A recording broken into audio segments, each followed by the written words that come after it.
Hello, नमस्कार।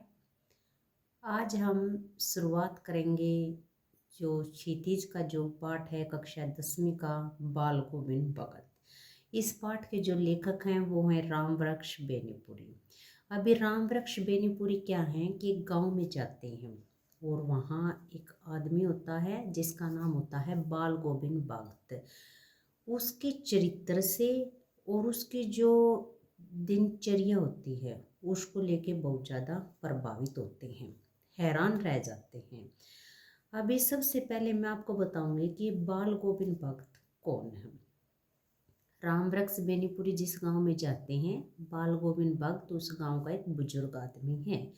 वो गोरे चिट्टे रंग का है, उसका मंजोला कद है, यानी वो मीडियम कद का है। ठीक है। उसके बाल पक गए हैं, लंबी दाढ़ी वो रखता है और उसकी उम्र है 60 साल से ऊपर। ये तो हो गई उसकी शारीरिक संरचना। अब मैं उसके पहनावे के बारे में बताऊंगी कि वो ज़्यादा कपड़े नहीं पहनता है।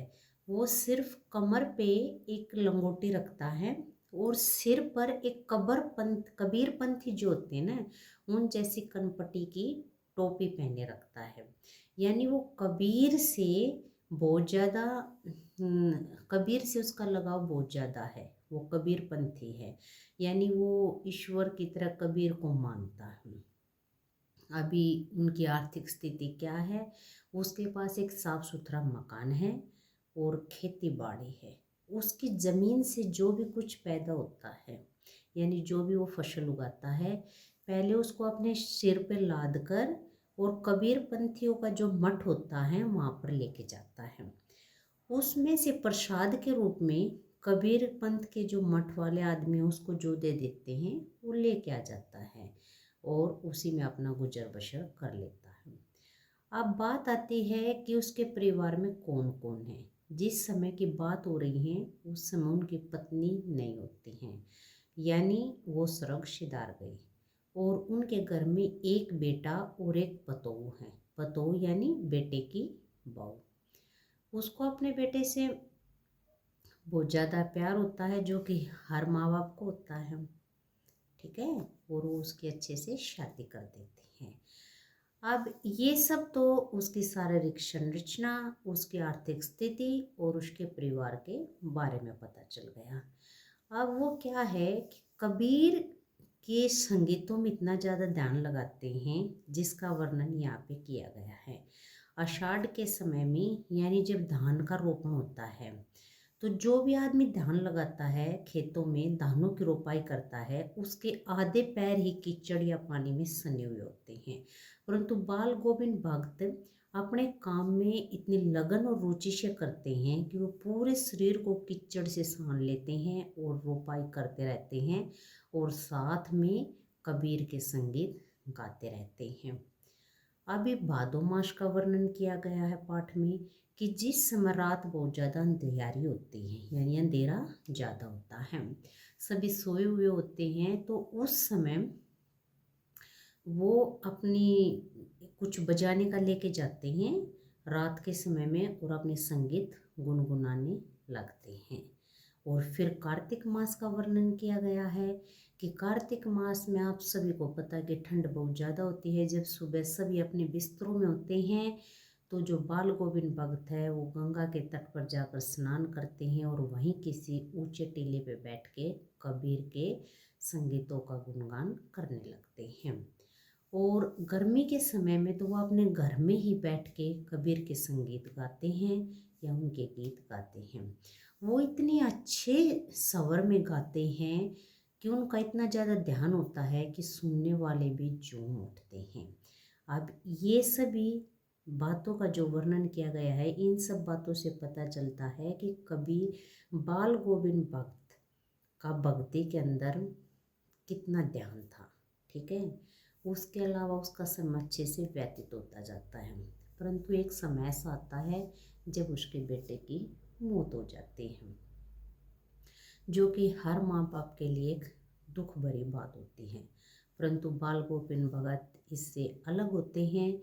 उन्होंने एक चटाई बिछा रखी है, उस चटाई पे उनका बेटा मर्द अवस्था में लेटा हुआ है और उन्होंने उसके पूरे शरीर पर एक सफ़ेद चादर उड़ा के और उसके ऊपर से फूल बिखरा रखे हैं और वो रोने की बजाय उत्सव मना रहा है कि मेरे बेटे की आत्मा परमात्मा में लीन हो गई है।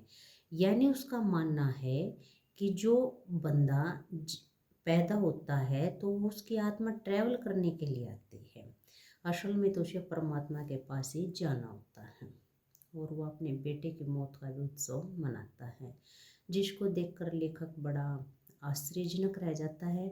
जब उसके बेटे की बहू रोती है तो उसको भी रोने के लिए मना करता है और कहता है कि आप इसे उत्सव के रूप में मनाइए। अब जैसे कि रीति रिवाजें होती हैं, वो अपने बेटे को अग्नि खुद नहीं देता बल्कि अपने बेटे की बहू के द्वारा अग्नि दिलवाता है। वो कहता है कि मेरा बेटा सबसे ज़्यादा सानिध्य अपनी पत्नी के साथ ही रहा है तो पहला हक उसी का है। अब जैसे ही श्राद्ध के दिन पूरे होते हैं तो वो जो बहू है उसके भाई को बुलवाता है और कहता है कि आप इसको ले जाइए और इसकी दूसरी शादी कर दीजिए, इसकी इतनी ज़्यादा उम्र नहीं है। हालांकि उस समय में विधवा विवाह का कोई प्रचलन नहीं था, फिर भी वो ऐसी बातें करता है।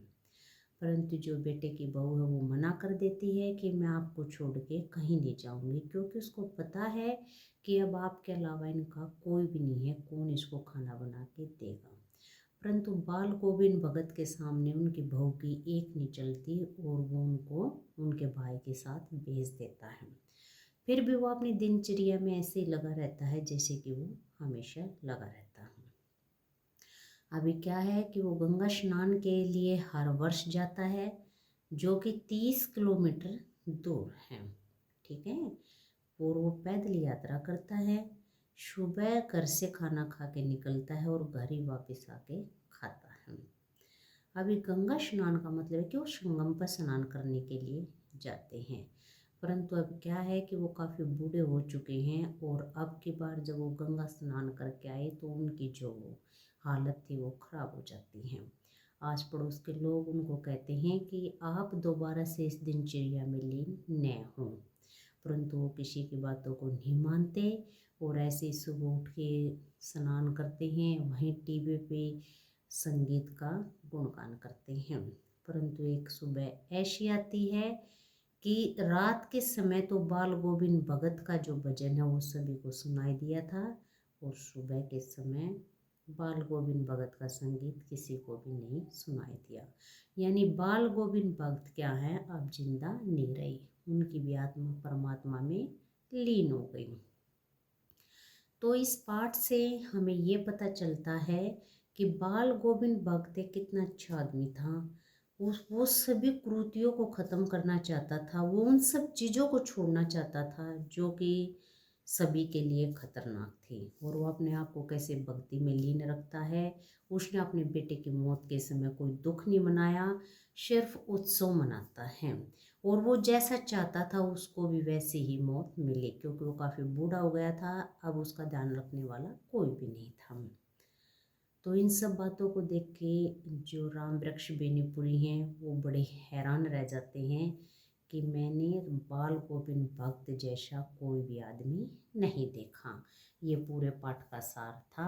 कल मैं इसके अभ्यास के क्वेश्चन कराऊंगी।